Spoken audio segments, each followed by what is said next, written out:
Welcome back to Focus on Crestview.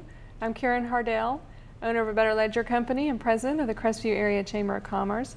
During this segment, my special guest is Michelle Spurzell. She's the executive director of Shelter House for our community. Welcome, Michelle. Thank you so much for having me. Now, a lot of people hear the name Shelter House and they may not know exactly what that is. What is your mission at Shelter House? Sure. Shelter House, we're the only certified domestic violence center, and we serve both Okaloosa and Walton County. So what I like to say is we serve every place from Navarre to Rosemary Beach, from the border of Alabama to the Gulf of Mexico. And we service women, children, and men who are victims of domestic violence. And now we're going to be adding a pet program as well. Okay, that's very exciting. We were talking before the segment about that, and it's something you don't think about, but just if you have an emergency shelter for a hurricane, you have to think about what to do with your pets. Absolutely. And these people who are abused also have pets that they're concerned about. So that's kind of a unique program, isn't it? Very much so, and it's very innovative. There are 42 domestic violence centers across the state of Florida, and we are one of 5 that will have a pet program, and they were also the smallest. And my sister centers on either side of us in Panama City and also in Pensacola. We're going to be, Shelter House will be the only certified domestic violence center that has a pet-friendly program, so we know that we'll be servicing some of the women that don't want to leave their animals, because animal abuse is oftentimes the #1 precursor to domestic violence. It's much easier for someone to abuse an animal and use it to coerce the person that they're abusing, or use it as a threat. And it's just easier to get away with, unfortunately, in our society, for someone to just say, oh, my dog got injured because this happened, than it would be for a human. So it's much easier for an abuser to use the animals to control the women and oftentimes the kids that are at home. I'm sure there will be some separation and some fear that the women experience when they're having to place themselves in a shelter, and Absolutely. And having their pets, knowing that their pets are being well taken care of, that probably helps a lot with anxiety. Yeah, that and just comfort. I mean, comfort specifically, and knowing that they're safe, because how do you explain to your little 8-year-old son that he has to leave his dog behind in order to keep the two of you safe? I mean, there's just a lot of conversations that are going to that will be alleviated, and we'll be able to help safety plan with the pets in addition to with the just mitigating some of the trauma. Absolutely, a little bit of the trauma. Absolutely, yeah. So you said that you service the areas basically from Navarre to Rosemary Beach, and from the Gulf to Alabama. Yes. So if our listeners are in that area, which they are, yes, then they would be able to contact you if they need your services. And, absolutely. Do you have a website? Or? We do. We have a website. Then also, obviously, we have our 24-hour hotline. Okay. We have Shelter House. We obviously have an emergency center, the 24-hour hotline. We have offices in Crestview. We have an office in Fort Walton Beach, and then we also have an office in Definiak Springs.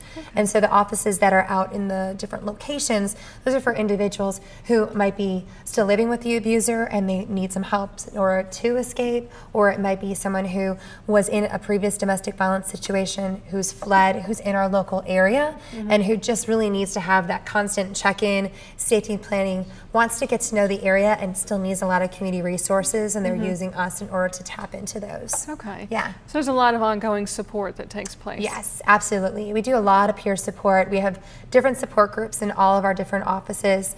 In Fort Walton Beach, our support group's on Tuesday night. And so, I mean, it's always ongoing as far as what it is, and it's as unique as the person who's coming in, who's seeking services from us. We help right around 5,000 individuals every year just in our local area, and then within our emergency shelter, we're sheltering right around 400 individuals, women and children, every year.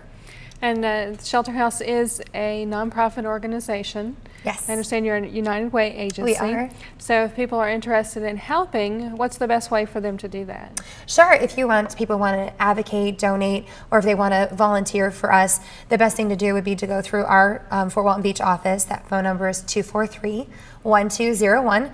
My volunteer coordinator's name is Cindy, and we need help with all kinds of different things. We, like every nonprofit, we do fundraising events. Our next event that we have coming up is December 8th.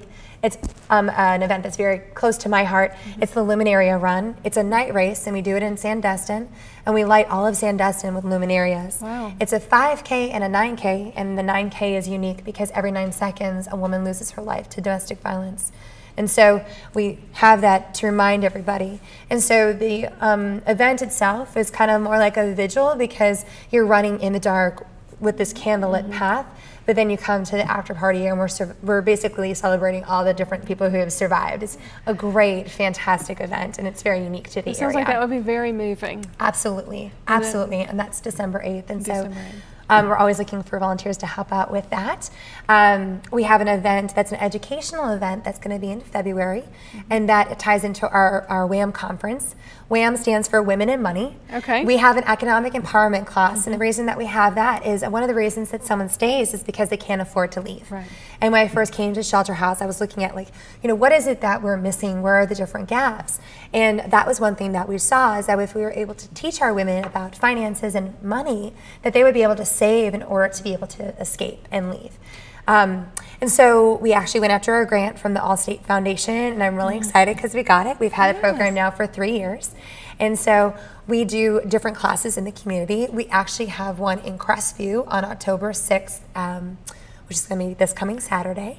And that's going to be at the First Baptist Church, I believe.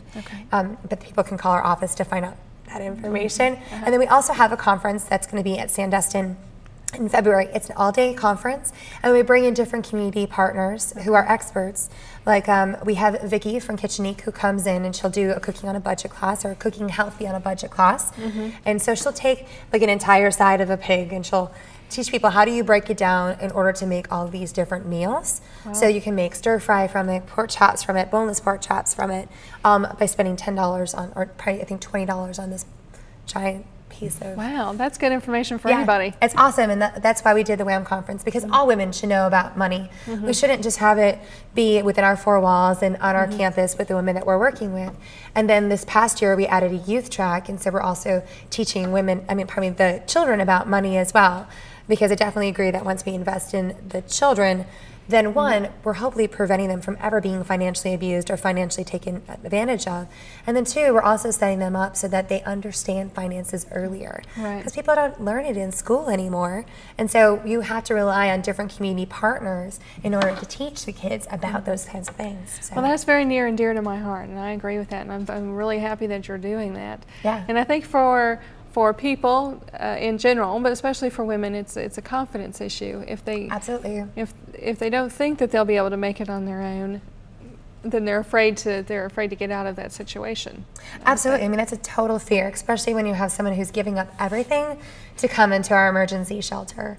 Because I mean, she's leaving her home, she's leaving all of her belongings, everything. So oftentimes she's just leaving her home with a duffel bag. And to give all of that up is so brave and so strong, to say, I've had enough, I need to take care of myself, so I'm going to leave everything to take care of me and my family. That's amazing.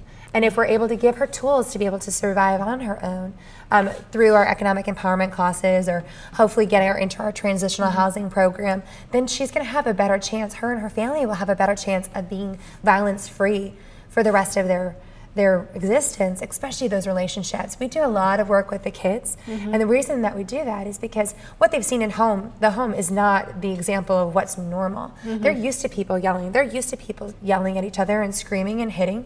And we've had children who've come in, and that's what they do with their stuffed animals, because they think that that's how you show love. You show love by kicking and screaming and punching. And we had one little boy who came in who did that to all the stuffed animals. And so when we're able to work with the kids, we know that we're not just changing the relationship that this particular boy had with his mom. We're changing the relationships that he's going to have with all of his friends, his families, his peers, his teachers, his coaches, because he's going to understand, how do you communicate? How do you show love? How do you show affection? And that's why working with the kids in our emergency shelter is so very important. Well, I just want to, if there's people out there who probably are very, very moved by the message that you have and want to help, and so the easiest way for somebody, if they want to donate, we've only got just less than a minute left. Sure. But what's the easiest way? Would be going to our website. We have a button on there that people can donate, and so that would be Shelter House. nwfl.org. And then they can always donate through United Way, and they can just mark that they want their designation to go to Shelter House. So both ways. Well, thank you so much, Michelle. I'm sorry we're out of time. Oh, no worries. When we come back, we're going to, Dennis Mitchell will be here, and we're going to talk about what's going on with the Crestview Area Chamber of Commerce.